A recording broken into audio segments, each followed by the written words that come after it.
ഗൗരവത്തോടെ ഈ രംഗം നിരീക്ഷിക്കുന്ന എല്ലാവർക്കും ഒരു കാര്യം ഓർക്കുക. നരേന്ദ്രമോദിയും BJPയും കനത്ത പരാജയഭീതിയിലാണ്. ആ പരാജയഭീതി മൂടി വയ്ക്കാൻ വേണ്ടിയാണ് കുമ്പോടുകൂടി അവരെപ്പോഴും മൂന്നാം വട്ടം നടന്നു. മൂന്നാം വട്ടത്തെപ്പറ്റി നരേന്ദ്രമോദി പറയുന്ന ഓരോ സന്ദർഭത്തിലും ആ മനസ്സിലെ ഭയപ്പാടാണ് പുറത്തേക്കെത്തുന്നത്. ഏറ്റവും അധികം MP-മാർ ജയിച്ചു വരേണ്ട നോർത്ത് ഇന്ത്യ വിട്ടുകൊണ്ട് നരേന്ദ്രമോദി മിക്കവാറും എല്ലാ ദിവസവും സൗത്ത് ഇന്ത്യയിലും ഇത്രയും തിരക്കേറിയ പ്രധാനമന്ത്രി മൂന്നാം വട്ടവും എത്തി, നാലാം വട്ടവും എത്തി കേരളത്തിലേക്ക്. ഇപ്പോൾ പാലക്കാട്ടും 2 വട്ടം തൃശ്ശൂർ, 1ഉം 2ഉം വട്ടം തൃശ്ശൂർ, 3ആം വട്ടം പത്തനംതിട്ട, 4ആം വട്ടം പാലക്കാട്, മിക്കവാറും 5ആം വട്ടവും വരും മോദി. മിഷൻ ക്യാമ്പയിൻ തീരും മുമ്പ് നരേന്ദ്രമോദി വീണ്ടും വരും കേരളത്തിൽ. ഇതെല്ലാം ചൂണ്ടിക്കാണിക്കുന്നത് പരാജയഭീതി പൂണ്ട ഒരാളിൻ്റെ വെപ്രാളങ്ങളാണ്. ഒറ്റ വരവിലും കേരളം ചോദിക്കുന്ന, ഇന്ത്യ ചോദിക്കുന്ന ഗൗരവമേറിയ ചോദ്യങ്ങൾക്കൊന്നിനും ഉത്തരം പറയാൻ വാചാലതയിൽ 1ാം സ്ഥാനം കിട്ടാവുന്ന ഈ പ്രധാനമന്ത്രിക്ക് കഴിയുന്നില്ല. ഞങ്ങൾ ചോദിച്ച ചോദ്യം ഒന്ന് മാത്രമാണ്. ഇപ്പോൾ 4ആം വട്ടവും ഇവിടെ വന്നു പോകുന്ന ഈ മോദിക്ക്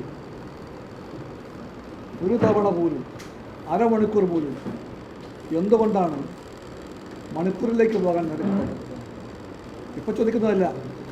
കമ്മ്യൂണിസ്റ്റ് പാർട്ടിയും ഇടതുപക്ഷവും മതേതര ഇന്ത്യയും എത്രയോ കാലമായി ചോദിക്കുന്നു, എന്തേ നരേന്ദ്രമോദി മണിപ്പൂരിലേക്ക് പോകുന്നില്ല? ഇന്ത്യയുടെ ഭാഗമാണ് എന്ന് അദ്ദേഹം തന്നെ പറയുന്ന വടക്ക് കിഴക്കൻ ഭാരതത്തിൻ്റെ തന്ത്രപ്രധാനമായ മണിപ്പൂരിൽ, അവിടെ കഴിഞ്ഞ കൊല്ലം മെയ് മാസം 3 മുതൽ കലാപത്തിൻ്റെ തീ ആളിക്കത്തുകയാണ്. സംഘർഷങ്ങൾ, മരണങ്ങൾ, തീവയ്പ്പുകൾ, കൊലപാതകങ്ങളെല്ലാം ഉണ്ടാവുകയാണ്. ബലാത്സംഗങ്ങൾ, അതിൻ്റെ പരമ്പരകൾ, അതെല്ലാം നമുക്ക് ഓർമ്മയുണ്ട്. 2 സ്ത്രീകൾ പൂർണ്ണമായും നിർത്തലാക്കപ്പെട്ട് ഓടുന്ന കാഴ്ച ഇന്ത്യയുടെ മനസ്സിലുണ്ട്. ഭ്രാന്ത് പിടിച്ച മൃഗങ്ങളാൽ, മനുഷ്യമൃഗങ്ങളാൽ വേട്ടയാടപ്പെടുന്ന ആ സ്ത്രീകൾ പ്രാണൻ വാരി കയ്യിൽ പിടിച്ചുകൊണ്ട് ഇന്ത്യയോട് പറയുകയാണ്, രക്ഷിക്കുമെന്ന്. രക്ഷിക്കേണ്ട ആൾ പ്രധാനമന്ത്രി അത് കേട്ട ഭാവത്തിൽ ഒരു വാക്കുപോലും ഇല്ല. ഒറ്റ അക്ഷരം ഉച്ചരിച്ചിട്ടില്ല ഇതുവരെ. അദ്ദേഹമാണ് ബേഠി ബച്ചാവോ എന്ന് പറയുന്നത്.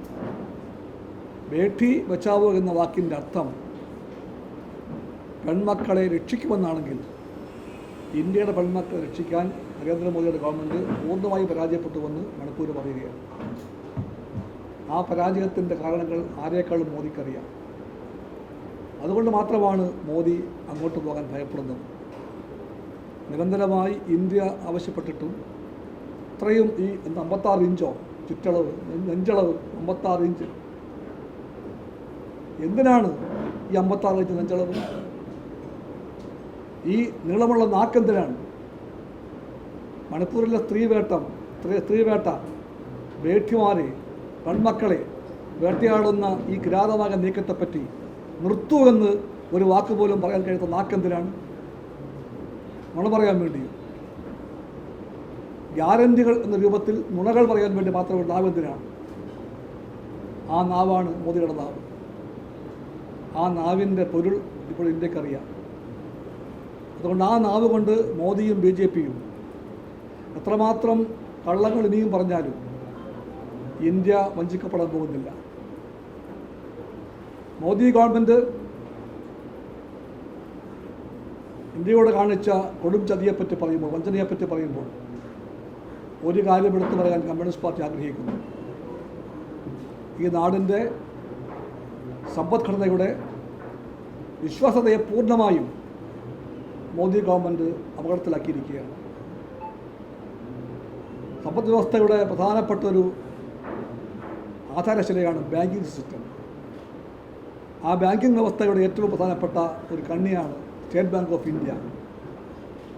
ആ ബാങ്കാണ് ഏറ്റവും വലിയ ബാങ്ക്. ആ ബാങ്കിനെയാണ് എല്ലാവരും വിളിക്കുന്നത് the bank of the nation എന്ന്. രാജ്യത്തിൻ്റെ ബാങ്കായി വിളിക്കപ്പെടുന്ന സ്റ്റേറ്റ് ബാങ്ക് ഓഫ് ഇന്ത്യയുടെ വിശ്വസ്തത പാതാളം വരെ താണിരിക്കുന്നു. അല്ലെങ്കിൽ മോദി ഗവൺമെൻറ് ആ ബാങ്കിനെ പാതാളം വരെ താഴ്ത്തിയ അവസ്ഥയിലാണ് ഇപ്പോൾ നിൽക്കുന്നത്. ഇതേപ്പറ്റി എന്തു പറയും പ്രധാനമന്ത്രി? സുപ്രീം കോടതി ഇന്നലെ പറഞ്ഞ പ്രസ്താവന നമുക്കെല്ലാവർക്കും ഓർത്തു വയ്ക്കണം. സുപ്രീം കോടതി പറഞ്ഞു state ബാങ്കിനോട്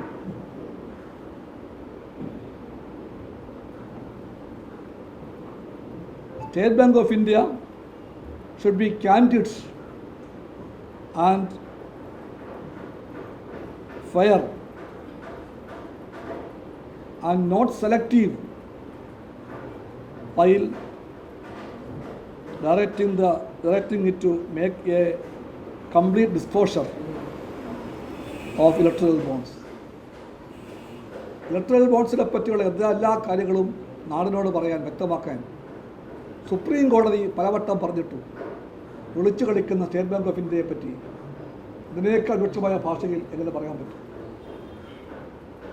They should be candid and fair and not selective എന്ന് പറഞ്ഞത് സത്യം പറഞ്ഞാൽ ഏറ്റവും വലിയ പരമോന്നത കോടതിയാണ്. നാണവും മാനവും ഉണ്ടെങ്കിൽ മോദി ഇതേപ്പറ്റി ഒരു വാക്ക് പറയണം. ആരാണ് സ്റ്റേറ്റ് ബാങ്ക് ഓഫ് ഇന്ത്യയെ കാൻഡിഡ് ആകാൻ സമ്മതിക്കാത്തത്? ആരാണ് സ്റ്റേറ്റ് ബാങ്ക് ഓഫ് ഇന്ത്യയെ ഫെയർ ആകാൻ സമ്മതിക്കാത്തത്? ആരാണ് സ്റ്റേറ്റ് ബാങ്ക് ഓഫ് ഇന്ത്യയെ സെലക്ട് ചെയ്താകാൻ പ്രേരിപ്പിക്കുന്നത്? മോദി ഗവൺമെൻറ്. അതുകൊണ്ട് പറയുകയാണ്, നാണവും മാനവും ഉണ്ടെങ്കിൽ, സമ്പദ് വ്യവസ്ഥയെപ്പറ്റി എന്തെങ്കിലും പരിഗണനയുണ്ടെങ്കിൽ മോദി ഗവൺമെൻറ് പാലക്കാട്ട് വെച്ചോ പോയിക്കഴിഞ്ഞിട്ടോ ഇതേപ്പറ്റി ഒരു വാക്ക് പറയട്ടെ. അതാണ് പൊളിറ്റിക്കൽ ട്രാൻസ്പെറൻസി. രാഷ്ട്രീയ സുതാര്യത അതാണ്. ആ സുതാര്യത ഉണ്ടോ മോദി ഗവൺമെൻറ്റിലും അതിന് പാർട്ടിക്കും? ഇതെല്ലാം വിഷയങ്ങളാണ്. ആ മോദി ഗവൺമെൻറ്റിനോട് ഈ രാജ്യം തീർച്ചയായിട്ടും പകരം ചോദിക്കും. എല്ലാ വോട്ടർമാരും പകരം ചോദിക്കും. കബളിപ്പിക്കപ്പെട്ട ഇന്ത്യൻ ജനങ്ങൾ, കള്ളപ്പണത്തെ ചുറ്റിപ്പറ്റിയ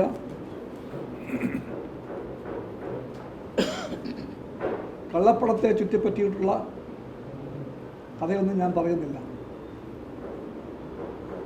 എല്ലാ കള്ളപ്പണവും ഇന്ത്യക്കകത്തു നിന്ന് മാത്രമല്ല പുറത്തു നിന്നും കൊണ്ടുവന്നിട്ട് അത് ആളോഹരി പങ്കിടുമെന്നാണ് പറഞ്ഞത്.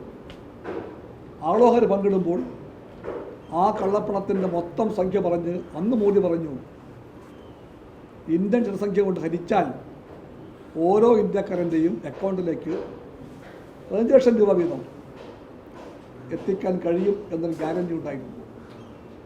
ആ ഗ്യാരണ്ടി ആയിരുന്നു ഒന്നാമത്തെ ഗ്യാരണ്ടി. അവിടെ നിങ്ങോട്ട് ഗ്യാരണ്ടി പരമ്പരയുണ്ടായി.